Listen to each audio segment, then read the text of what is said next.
Hello all, ఈరోజు big boss task Tanuja గారిని అయితే ఫస్టే పంపించారు ఆ డెవిల్ టాస్క్లోకి.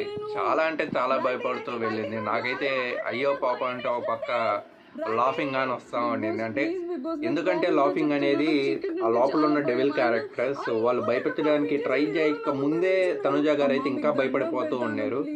సో మొత్తానికైతే అక్కడున్న డిషెస్ కానీ అక్కడున్న ఆబ్జెక్ట్స్ అన్నీ కూడా చాలా కరెక్ట్గా గెస్ చేసి చెప్పారని నాకైతే అనిపించింది. అండ్ ఈవెన్తో వితౌట్ సంచాలక్ హెల్ప్ సంజన గారు అయితే ఎటువంటి హెల్ప్ చేయలేదు ఆ ఆబ్జెక్ట్స్ నేమ్స్కి సెకండరీ ఆప్షన్స్గా కానీ ఎలాగా కానీ ఏదైతే తనుజ గారు చెప్పారో వాటిని ఫైనల్ లాక్ అయితే చేశారు.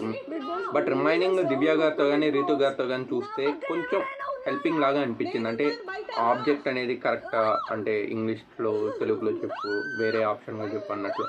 మరి మీకేమనిపించింది తను దెయ్యాల పట్ల భయపడింది? Comment on below.